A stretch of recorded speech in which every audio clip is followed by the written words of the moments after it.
I'm Richard Porter. I'm Johnny Smith. And this is Smith and Sniff, a podcast in which two friends talk about cars. And this week, Asimo the robot.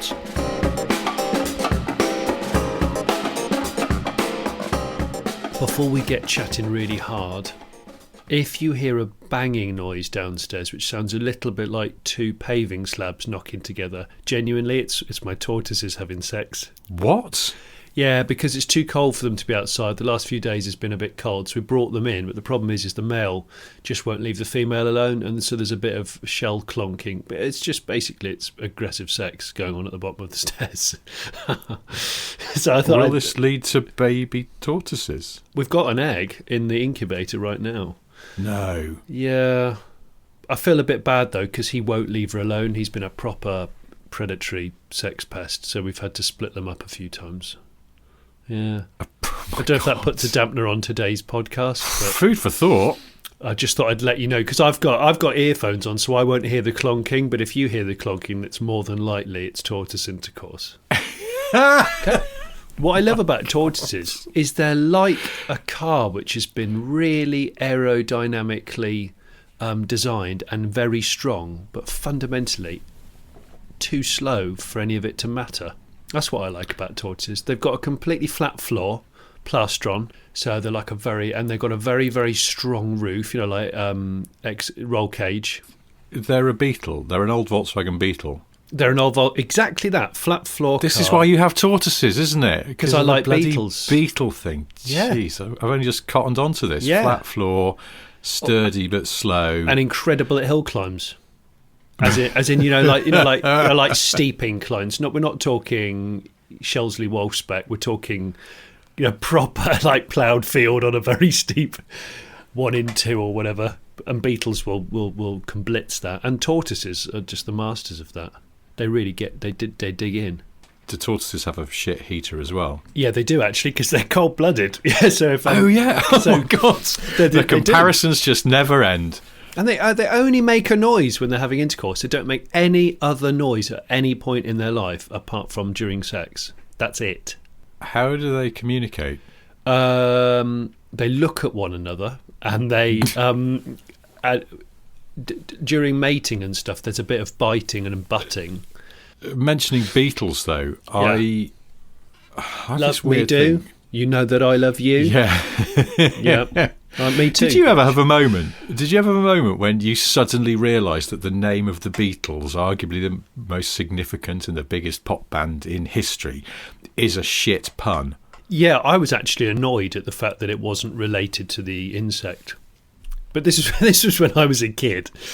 I just thought, The Beatles as in creatures, but then it's the beat and it's combining the two, and so it's basically a pun. Yeah. And in the sort of movie of my life, the moment when I realised that would be a kind of crash zoom in on my eyes with that kind of, wait a second, it's a pun! Why, yeah. Exactly. If I ever catch up with you, McCartney, there's gonna be trouble! Great. I think I was in my 20s at least when I figured that out, and I feel a bit stupid for not spotting it, but when I did, I was just like, what the... that spoilt it. It almost doesn't matter, I suppose, because their strengths were elsewhere, weren't they? Yes. Also, bands get bigger than their names, don't they? And the name just becomes accepted, even though it might be quite ridiculous in isolation. Oh, yeah, there's been some awful names. There's also been a band with an excellent name that's a crap band, and you go, oh, you had such a strong name as well. I like to play that game where I just spot little phrases and word pairings that are incongruous, and I imagine that they were bands that played on the John Peel show in the 80s. Yes. That all came from a holiday I had with some mates once. And I think that the thing that kicked it off was our friend Susan said she's got a university mate called Mally, and she said, oh yeah, one summer we all went away on Mally's granny's narrowboat. Mally's Granny's Narrowboat. Well, that's a John Peel band, surely. And then that might be the second one. I think the first one was the same person, our friend Susan. She came outside and all the blokes were crowded around a barbecue and all the women folk were inside preparing food to be barbecued. It was all very stereotypical. And she just came outside and went, We've got the full alpha male barbecue experience here. Oh yeah, that's 100% Peel session. In session tonight, alpha male barbecue experience. It's perfect. But I've just cottoned on this week to a new. It might not be John Peel. It might be a bit Stoivler Mac on the evening session, kind of a bit later, a bit 90s. Because at the moment, particularly with people, a bit 90s. A bit 90s. You know how, certainly around our neck of the woods, because we live in the city, and lots of people are just ordering stuff off Amazon almost constantly rather than going to the shops. And my neighbourhood is just littered with discarded Vivaros. As a man leaps out and throws a cardboard box at somebody's doorstep.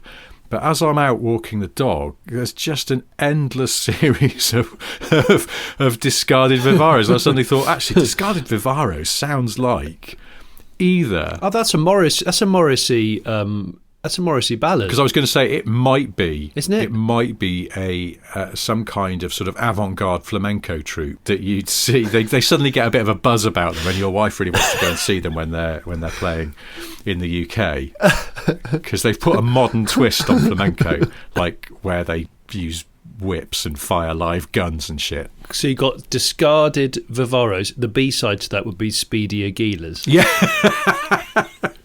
Would it not? Yes. Because again, that's something that doesn't exist, actually. A Speedy Aguila doesn't really, unless it's stolen. As a wider point, which I was going to bring up with you, was the Vivaro is, I've noticed, the van of choice for the Amazon deliverer in a hurry, and then just sort of dumping it half up the curb to tuck in to avoid blocking traffic, but at the same time there's only a space that's big enough for a Fiat Panda, so they just basically insert the Vivaro nose on or at a slight diagonal and then just go up the pavement and leap out.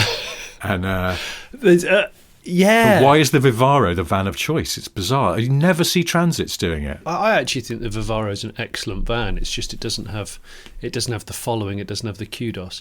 It's got me thinking, actually. Because they're doing so much start and stop, it almost gets a bit laborious. They need to spice things up, don't they? My brother always observed the taxi driver 3-click, which he calls it. The taxi driver 3-click is where they've pulled the handbrake up probably about 6 meters before they know they need to come to a stop, and they're fully aware.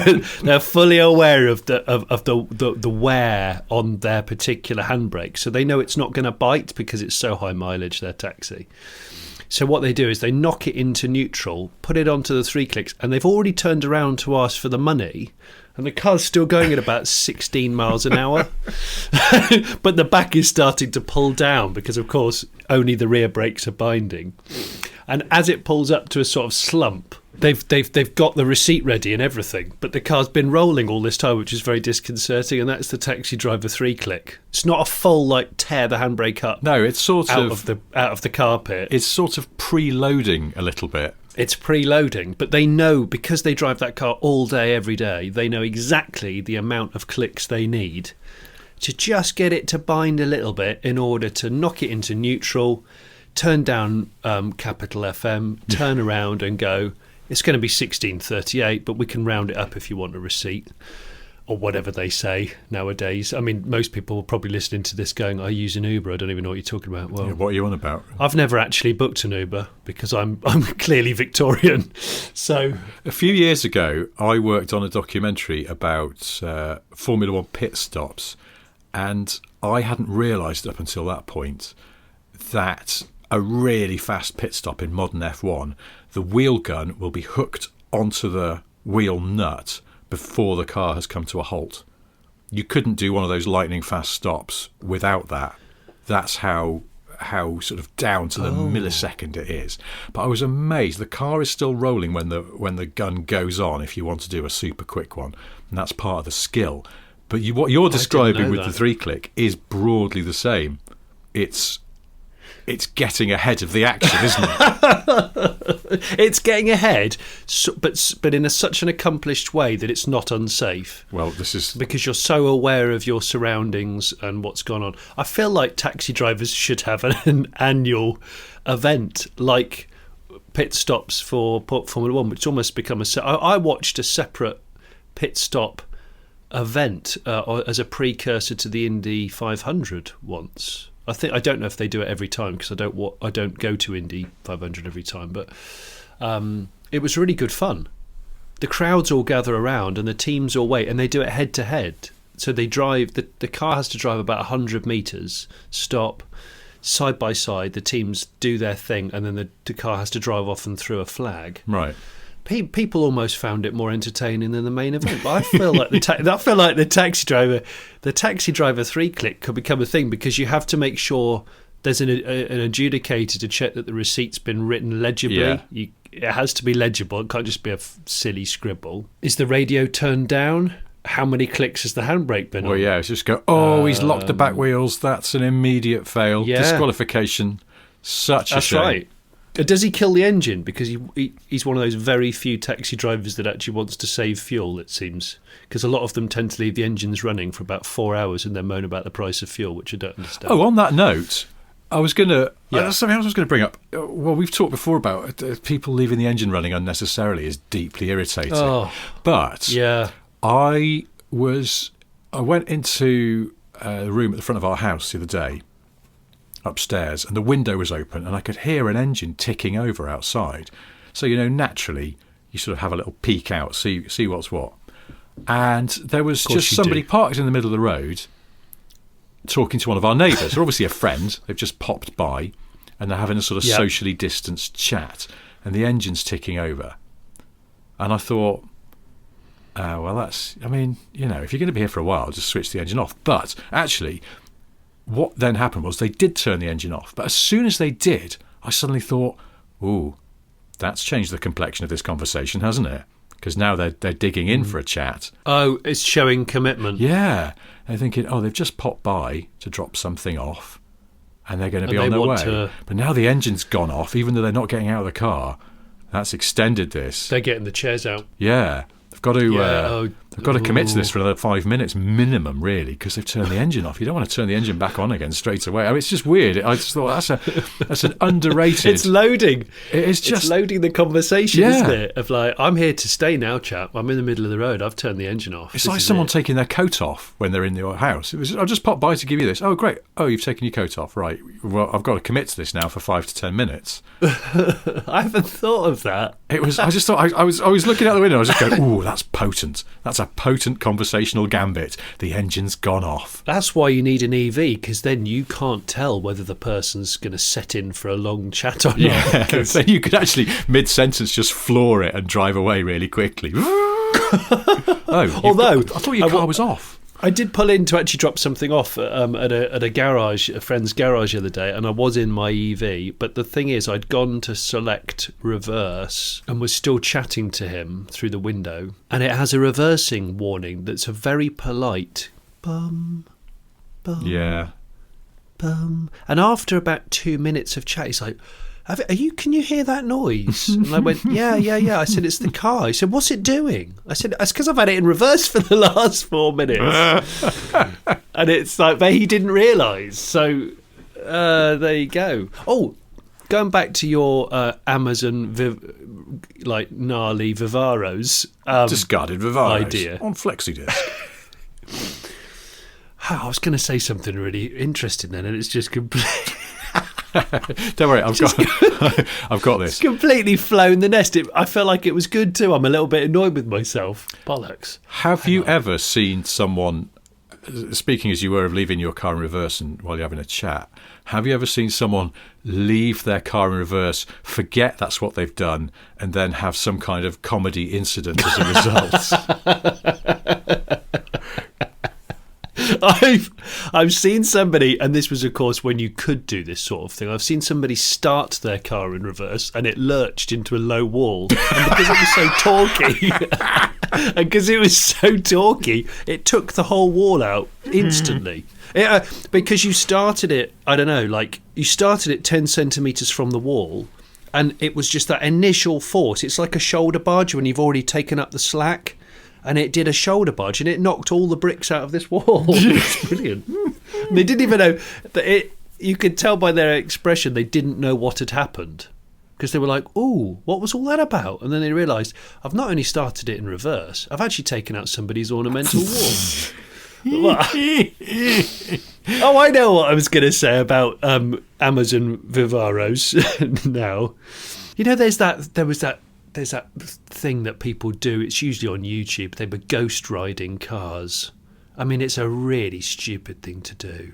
Have you seen about ghost riding cars? No, I don't think so. You know, like you have it on cruise control at like, I don't know, 15 miles an hour, 20, and you get out of it and sit on the bonnet of it and then climb back round into the passenger seat and then back into the driver's seat while it's still going. I mean, and we're not talking autonomy here, we're talking just base level cruise control on.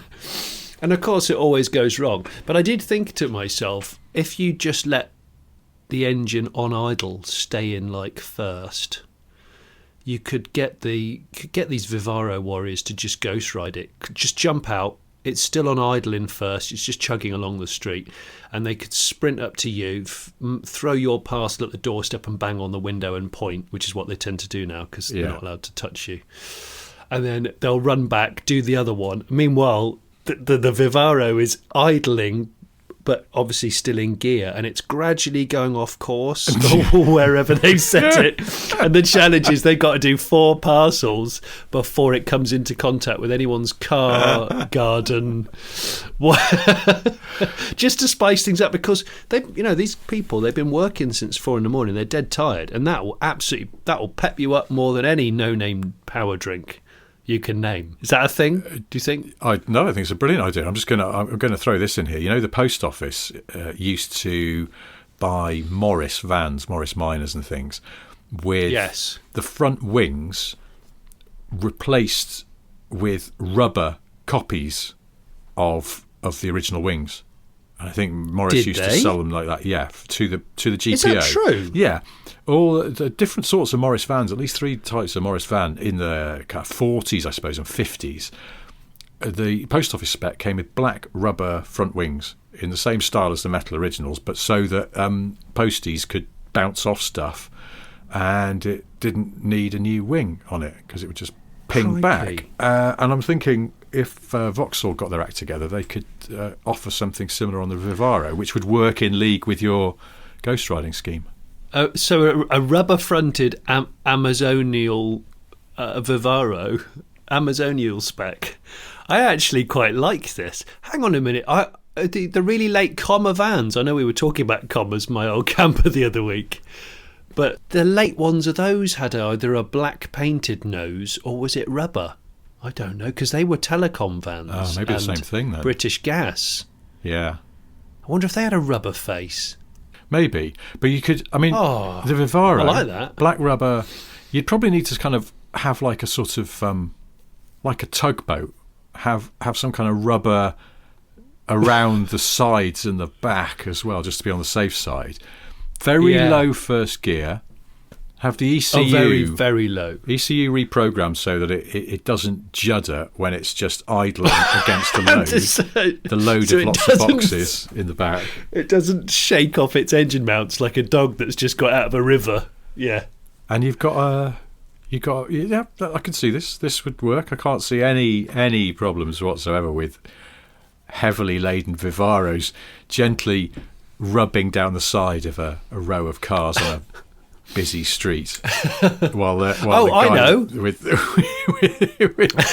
guy who owns it or doesn't own it, they rent them, don't they? I think Amazon fans are usually they're sort of rented, aren't they? I don't know.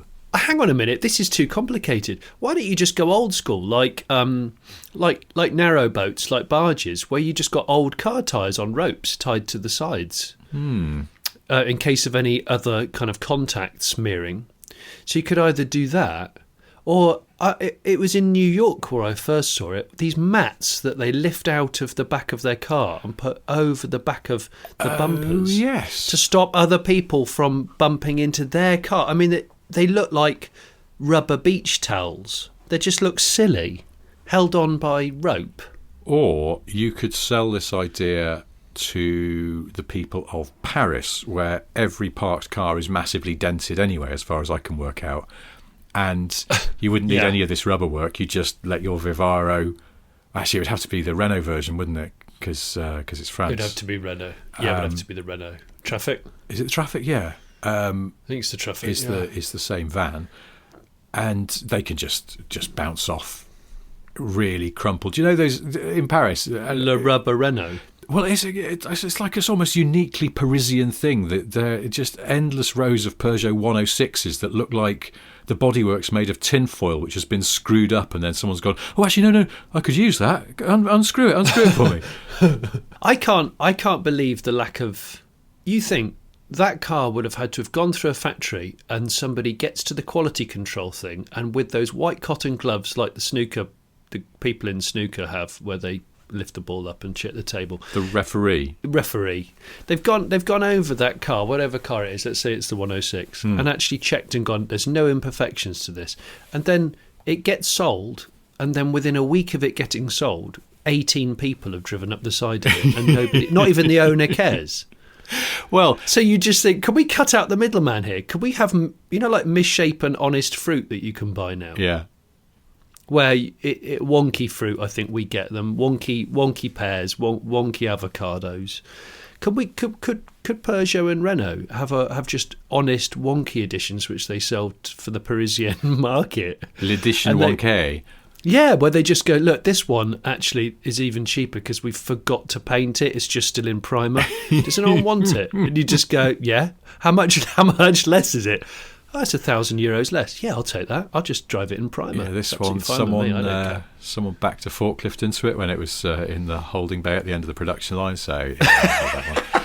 That's funny, isn't it? Because I wonder. It's like, broken biscuits. But assuming broken biscuits? that the average Parisian takes delivery of a brand new and in fact pristine 106 back in the day, or a Clio, how long is it before the first dent appears? And are they in fact bothered? Because normally you get a brand new car and you're sort of super precious about it, aren't you? Well, I am. I would. Yeah, I still am. Years. It's just I don't like having a dented car because it just looks like you don't care, which in turn looks sort of ungrateful and entitled. If it's a newish car and it's got a whocking great dent in it, and you're just like, But that's because I'm not Parisian. But Parisian, it's almost like, is it embarrassing? There's different rules. Do you remember when you were at school and you got new trainers and there was a point at which they were too bright and too new? I was just about to say and you this. look like Jerry Seinfeld. Because you're already 90s middle-aged American. You've got to have the sand-coloured trousers to go with the bright white trainers. What's that about? And a blues-on style top. Pleated, oversized chinos with huge, bloated, New Balance trainers. No balance Quite the opposite of no balance, because the trainers always looked slightly too big for the purse. Unless you had a hyper baggy 90s casual trouser, which could go well with the baggy blues on. Well, not baggy because it's got an elasticated bit at the bottom, so sort of baggy and then suddenly cinched together in the most dramatic way possible. So it's a cuff ankle, so it's very, very billowing. It's just like a sand-coloured ship's sail on each leg. Atop an absolutely pristine trainer. Oh, if you were a New Yorker and you went for a walk by the river in the 90s and you had those trousers. Hang on, was Seinfeld in New York? It was Manhattan. Yeah. Was it Manhattan? I think it was, wasn't it? Well, that was the bit that made it obviously unrealistic because it was actually filmed in Los Angeles, and the exterior streets where they would be in New York were just a set in LA. So, because in real New York, where the wind might whip up those streets between the skyscrapers, your baggy 90s trousers / and a slightly unbuttoned or unzipped blouson style top would just inflate with the wind and you'd be off. Stop it. That's the bit they never focused on in Seinfeld. Well, Jerry's the episode where Jerry just gets whipped into the Hudson River because of his loose 90s spec clothing. They just find one bright white trainer on the beach. Stop it. I now want to see, and I'm sure he's probably got one, I want to see Seinfeld sing a Porsche. if Seinfeld asks Singer to do him his own spec Porsche, it's got to have upholstery. Blues on style seats. It's got to have really oversized slack chino with sand colour chino interior. So you go, hang on a minute, it's a bucket seat, but it's got way too much material on it. What's going on with it? Billowing out? I don't understand. The 90s. So cool. And the tyres are white. Seinfeld once cut a Porsche with white tyres.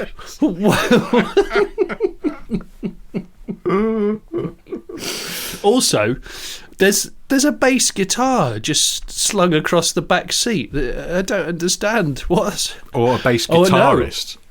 And every time he gets in it, bum, bum, bum, bum, bum, bum, oh, that's what he should do. So he pulls up to his Starbucks drive-through, and he can't order until the bassist has done a little scene change, kind of. Hey, but did you send it to me or did I send it to you? That thing about how the guy who did that bass little motif on Seinfeld.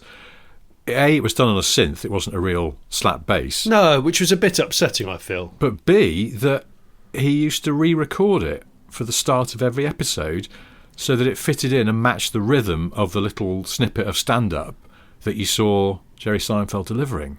So every episode was bespoke. I mean, I love the fact that for the detail of that, but also for the getting work out of the musicians in the TV trade is great. I mean, imagine if we did that.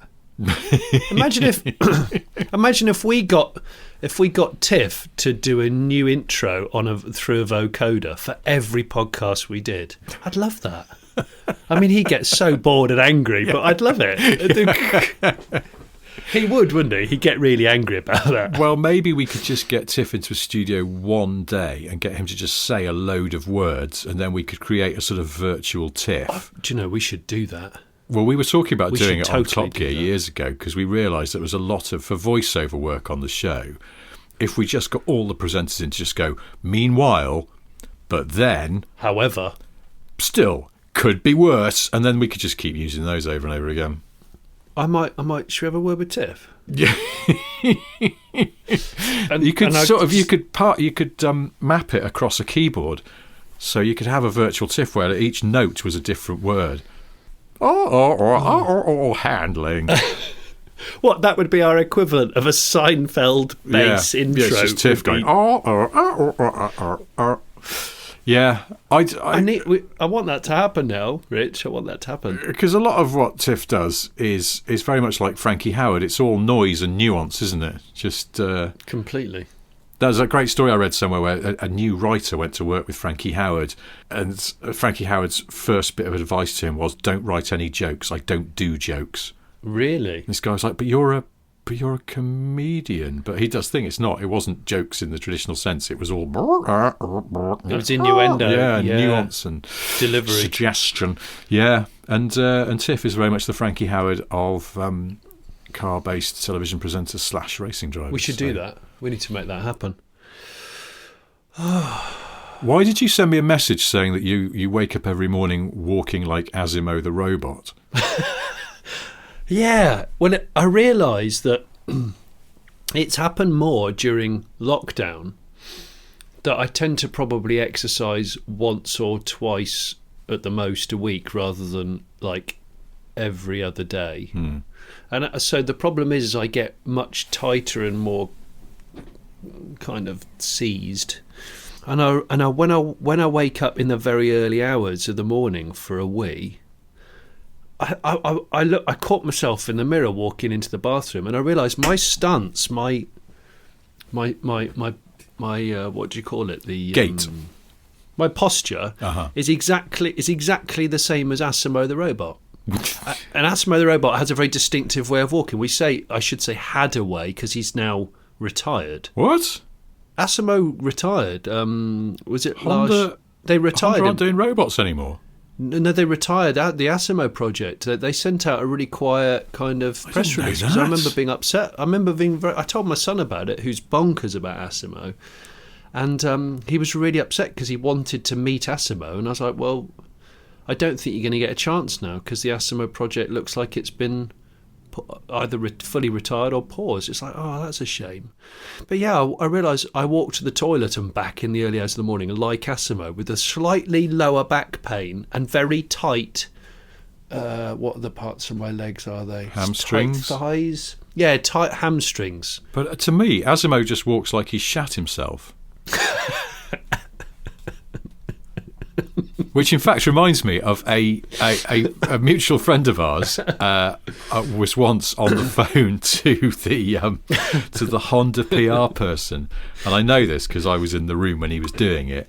He was on the phone to the Honda PR person years ago, and they were pushing Asimo. They really wanted people to come and film with him and stuff. What, actually pushing him over? No, not pushing him because he will fall over. But they, the Honda PR was going, of course, it's very impressive, blah, blah, blah, blah, and giving it all the PR push. And our mate went, yeah. I mean, it's just a kid in a suit, though, isn't it? And the Honda PR got quite cross about that. I think perhaps he didn't believe that it was a robot. Well, he was sort of being a bit mischievous, but he just refused to believe that it was possible. Bear in mind, also, this was about 15 years ago. He refused to believe that such advanced robotics were possible, and that you could, in fact, make a robot that could realistically walk like a man who shat themselves. So he was being a bit cheeky, and going, no, it's a kid in a suit, and the Honda PR got quite cross about that. I did get to meet Asimo, and he did she brought me out a drink of water, asked me what I wanted and brought me out a drink of water. Really? But I was really fascinated by it. Where was this? Really, I was filming it for Fifth Gear, and it was at a motor show, and they let me on stage. I had to sit in exactly a specific position. Yeah. But it walked out, it came out, bowed to me, introduced itself, and then asked me if I wanted anything to drink. And then it went off and got a tray. One of the engineers, put a cup of water on it, and then it walked with maybe a nugget in its pants over to me and then presented me with a drink of water. And you know what? I was absolutely blown away by it because the problem is it doesn't have a face. It just has like a black visor, doesn't it? I think. And I was staring into this black visor, and it's a bit like when you stare at a primate and you just go, oh, I feel a real connection here, but I'm not sure what it's all about. I felt like that with Asimo, and Asimo was awesome. Really? Because I think when you look into the eyes of a primate, which, I mean, a gorilla or, something, one of our, if you like, evolutionary ancestors, you do get a connection because you kind of go, well, here we are. We are cut from the same cloth. Yeah. I mean, you don't get that from lemurs, obviously, at the other end of the primate spectrum because they don't look like they've got a lot going on. I just think of King Julian from Madagascar. Oh yeah, which is still one of Sacha Baron Cohen's finest moments, I think. But lemurs are quite thick, aren't they? Because I think they're a bit dotty. Yeah. Well, because there's a reason for this. Because I love lemurs and I know a little bit about them, and they because they're Have you just been waiting to teach? Yeah, I've been. This whole lemurs? Podcast has essentially just been one big run up to me unleashing some lemur facts. No, the only thing I say now about lemurs, the one thing I know about lemurs is that because they exist indigenously on Madagascar, they have no natural predators, so they never had to evolve big brains to be able to think their way out of situations and escape. They can be blissfully thick and just get on with being cool and funny and having big tails because they don't ever need to work any harder than that. They're like trust fund kids, basically. They can get away with being thick for their whole lives. I like that, trust fund kids. They are. Lemurs are the trust fund kids of the primate world. But what were we saying? Oh yeah, no, Asimo. I know it's cruel, but I have on more than one occasion combed YouTube looking for footage of Asimo falling over. There's one where he falls down some stairs and it's really funny. It's really funny because he goes into a sort of fetal position. But the thing is, what was the latter version of Asimo, because there's been loads, could run upstairs. That was one of the really difficult programming. And I really enjoy watching him because he can hop on one leg and then run upstairs. And I thought, that's really cool. Someone else I know filmed with Asimo in Japan, and same sort of deal as you had. It will come over to you, and give you something, but you have to stand in exactly the right spot. I mean, everything has to be exactly as Asimov has sort of mapped it in his head. And something went wrong, and in fact, Asimov clattered into a door frame, and his arm came off. It came off.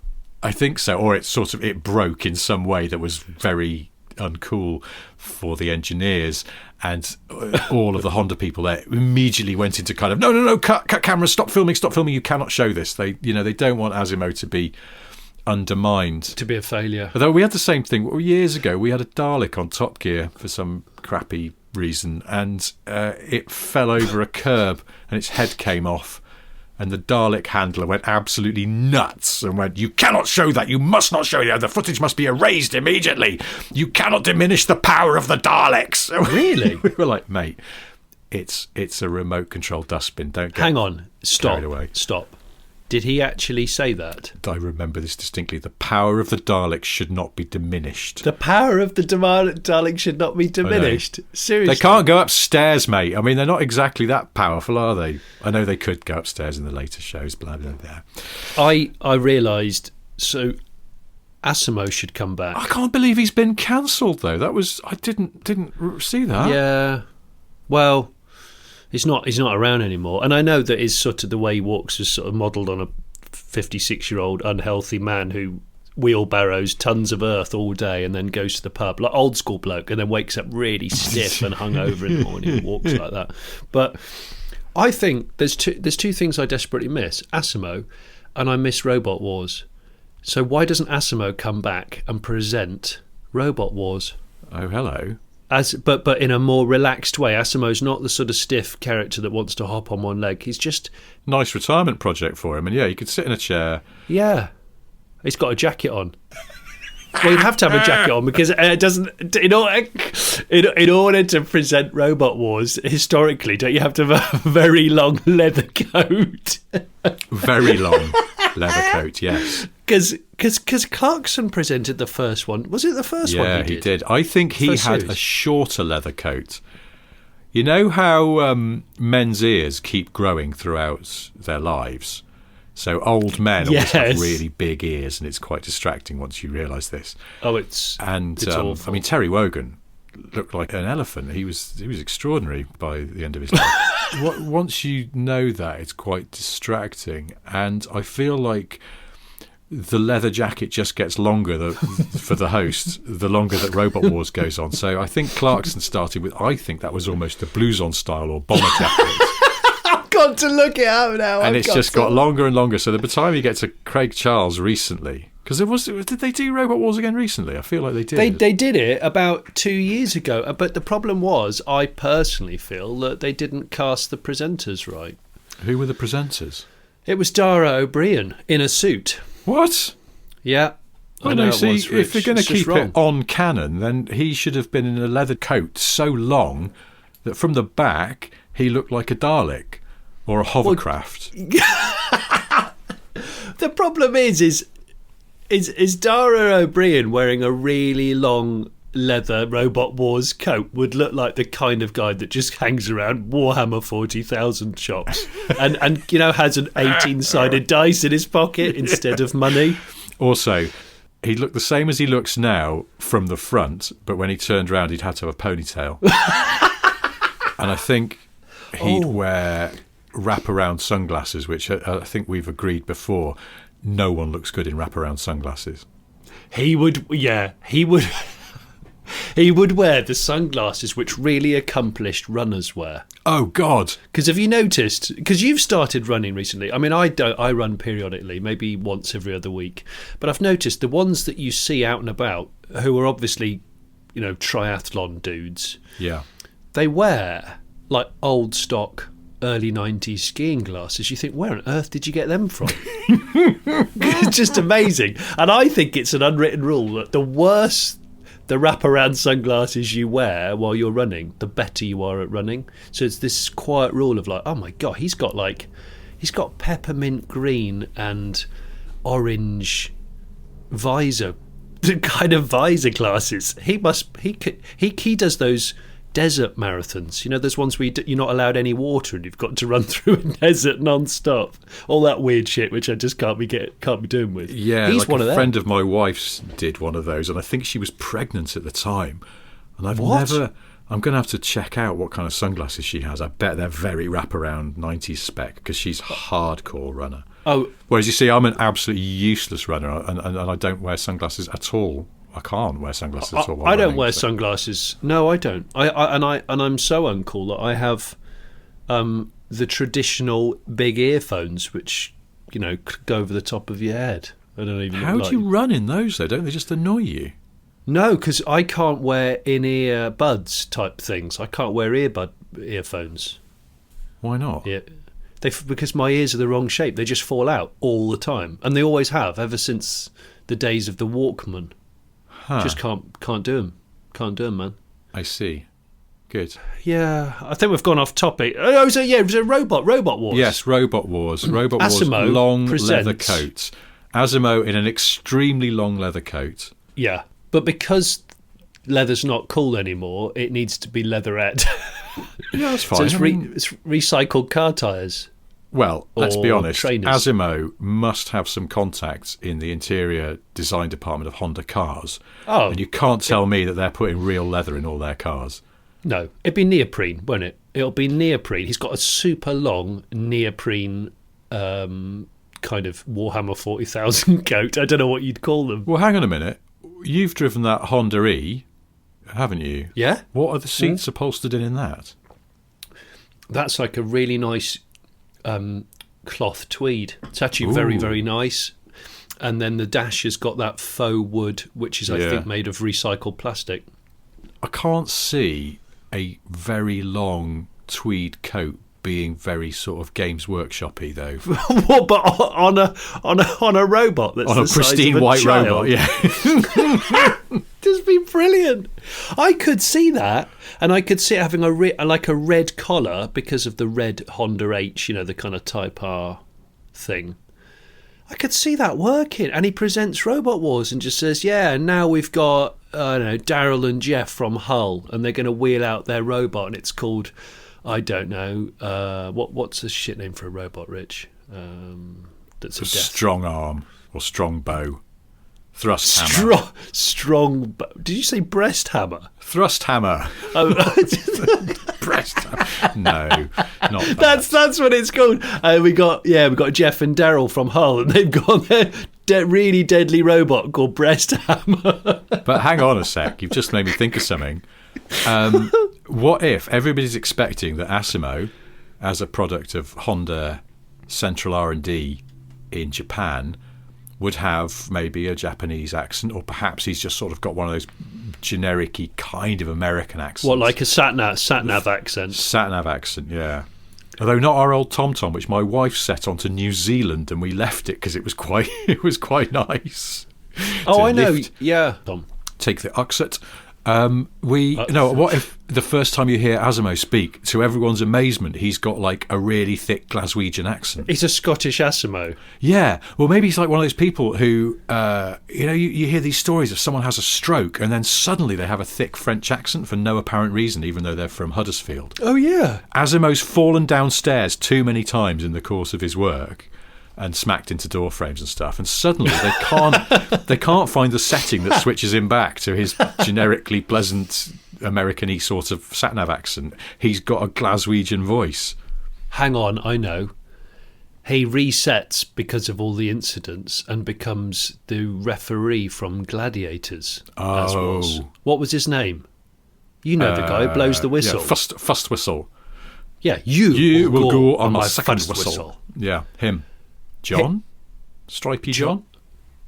He did have a stripy top, didn't he? Which I just think was Newcastle United, but maybe it wasn't. I don't know. It was. And nobody ever picked him up on it. Went, yeah, you can't really be seen like favouritism to football teams, but never mind. We've started filming now, so just leave it on. Yeah, that's what he is. This could work. This could work better than Dara O'Brien's. I'm hearing more Alan Hansen now, but hey, how you doing? I mean, it's actually quite a thick Glaswegian accent, to the point where there was a meeting at the BBC. They went, well, should we subtitle it, or does that look rather, patronising? We'll just leave it. Hey, got 2 containers this week. Well, yeah, okay, all right. Let's get first of all, but now it's called Thrust Bastard. Thrust Bastard. Oh, I know. The other thing is, in order for retired Asimo to appear on Robot Wars, Honda, who obviously still own Asimo, and because Asimo's worth so much money that it just nobody could have possibly ever buy him or sell him, Honda go, yeah, the other stipulation we've got is that everyone that enters Robot Wars has to use an MOT failure Honda. So every robot has to be based on a slightly broken old Honda. So you just go, oh yeah, okay. So I don't know. Daryl and Jeff from Hull, their robot is based on a fairly ropey Jazz. So then also I'm now seeing by extension a load of slightly punning names for all the robots. So it's like this week's contestants are Civic Duty versus On Its Own Accord. Oh, you're in there already. Although obviously the audience is a bit unaware of this because of Asimo's very thick Glaswegian accent, and he's going, oh, this is On Its Own Accord, say gee, here we go. What? It just sounds like, and he keeps tripping up on his own extra long coat. Every time he gets up and turns around, he trips over his own coattails. The episode is not complete until Asimo has fallen down some stairs. No, all right, leave it. It is. There's a lot of viewers' letters suggesting that this is all a rather cruel skit, suggesting that he's a drunk Glaswegian, and they have to keep going. No, honestly. No, he's not. He falls over a lot because he's still a prototype robot, and he has a thick Glaswegian accent because they don't know. They can't find the settings menu that changes it. So that's why. This is it, Rich. This could work. It's TV gold, my friend. Of course. Yeah, and people can find, unwanted Hondas everywhere. I feel like I would have one called I Am Legend, and it would just be, I would just turn up, and it's just an old Honda Legend, and then you'd have, I don't know, Craig Charles or even Asimo go, so run us through in the pits. Run us through all the modifications you made, because it's funny because it looks totally standard. You just go, yeah, well, I just went on Gumtree and bought the cheapest Legend I could for the pun, and I haven't actually had time to do anything to it. I've taken the windscreen out because that'll smash instantly, and that's all I've done. To go, right, and it's autonomous. Well, yeah, it's radio control, but it's just a totally standard Legend. Go, okay, you're going up against, I don't know, Flailing Death, which is it's a CRV with 18 chainsaws on a crane behind it. Oh, let's see how this one pans out. Well, if anyone's listening to this is our idea. Copyright Smith & Sniff 2020. So hands off. And if you're a TV commissioner, please do get in touch. Can you please get in touch? Because I desperately want Robot Wars to come back. It doesn't have to be Honda based. But no, but the long coat is a deal breaker. The long coat is mandatory. It's mandatory. You got that word in again. Right. Well, anyway, this has been both productive and ridiculous. So thank you, as ever, for listening. I'm giggling. Usual stuff. Watch Johnny on YouTube on his Car Pervert channel. Buy my Boring Car Trivia book of Amazon if you want to, and please like and subscribe to this podcast. Leave a review if you fancy it, because we enjoy reading them. Okay, bye everyone, and thank you so much for listening, downloading, streaming, whatever you might do with it. But it's great. Thank you. Bye.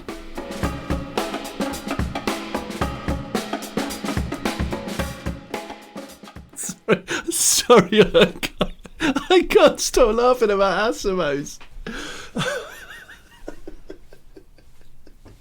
In long, super thin neoprene coats. That's too long. Just looks like a goth wedding